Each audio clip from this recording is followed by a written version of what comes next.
So have you ever clicked pay in 4 at checkout and thought, I should have enough available to pay this off later, but is this really the most responsible way to look at it? Now, I've actually used this myself, and I'll share the experience with you. What is going on, you beautiful humans? Welcome back. And hey, today we are not going to be making fun of people buying burritos on a payment plan. There's enough making fun of people videos. I want to help you understand whether this can actually be a good option for you. And if you're in deep, how do you get out of the cycle and your debt? Now, I think many of us are aware that buy now, pay later is everywhere right now.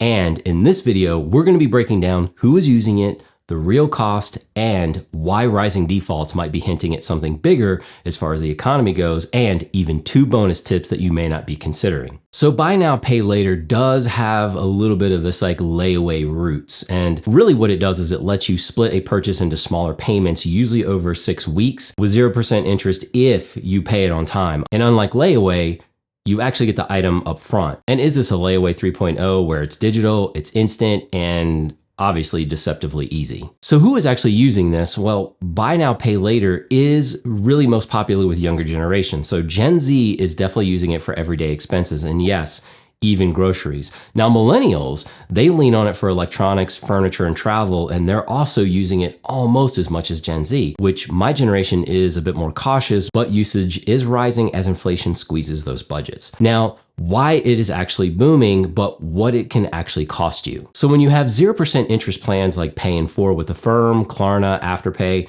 these are the most popular, but here's the fine print. Not all those plans are interest-free. So the longer term financing, especially those that are 6, 12, and 24 months, they can actually carry APR rates from, yes, as low as around 7%, but as high as 36%, and that's depending on your credit. Now, for example, Affirm, they offer both Pay in 4 at 0% interest and monthly plans at about 36% APR, higher than a lot of credit cards out there, probably like most credit cards. But some of these platforms do soft credit checks or soft credit pulls, and others may not. But really what it's doing is making those approvals very quick, but also risky if you're overextended. And just to try this out, my own personal experience, I did try this last year just to see what it was all about. And now I get it. But I only used it for one large-ish purchase and haven't used it since. But look at these emails I'm getting about my available purchasing power over the subsequent months. And whether you think that's good for me, maybe it's not if I don't use this wisely.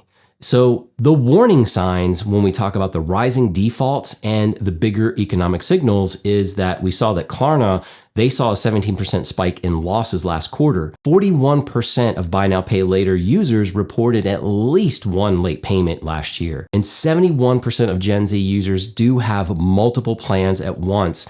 And 26% of those have 3 or more. And I think that is where things get a little tricky. And we see that this form of payment is rising for groceries and utilities. Roughly 30% of transactions now cover essentials, which means loan sizes are shrinking with that average falling from 2020 and as of today, which is signaling that consumers are using it for smaller purchases. Unlike credit cards, these platforms don't always help your credit score, but it can hurt it if you do miss a payment. But tying it into the broader economy, so defaults are still lower than credit cards, but they're trending up. So let's actually connect a few dots here. And when we talk about savings rates, they're actually ticking back up. But it's not because people are flush with cash, but because they're bracing. They're pulling back on those bigger purchases. And at the same time, we're seeing people use buy now, pay later to buy groceries. And that is actually not a hack. It's a warning sign. When people are financing the basics, we're not in a healthy economy. We're in a stretched one. But there are some things that are actually in the pipeline or have already been implemented when we talk about the new global rules. So let's actually talk a little bit about regulation, because buy now, pay later isn't the Wild West anymore as it was. And Australia just passed new laws where lenders must now hold credit licenses and perform like full credit checks for loans over $2,000. And if you miss a payment, that can now hit your credit score.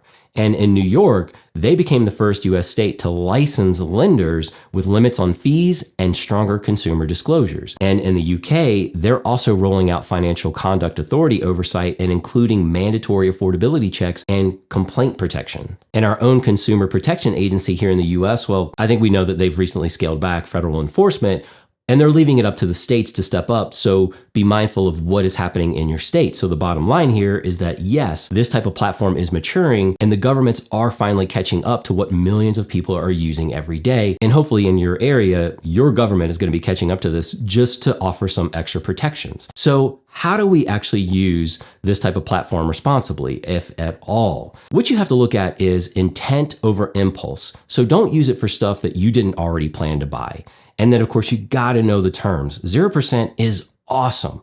36% is not. So if you do take advantage of it, I would recommend setting up your auto pay or putting a calendar reminder in place to avoid those late fees. You also should be tracking your total buy now, pay later balances like you would any kind of debt, not just like your most recent one, but what is the collective debt here? And here's what I would recommend, because you could use the snowball or avalanche payoff method if you have multiple plans, but I actually like that approach where you're doing this snowball where you're getting rid of these like smaller plans, just getting them off your radar, like off your plate, so that you can focus on those small wins and then get to those bigger ones that you need to tackle. And you can, of course, compare other tools. And I'm not saying go out and open 0% promo credit cards here. And I think layaway has kind of been lost here in society. So I don't know how many stores you're really going to find that option. So like I said, I would just really kind of like look at your options and is this something that you really need right now? But the bonus tip here is that monthly payment trap. So here's something that I have noticed, and maybe you have too.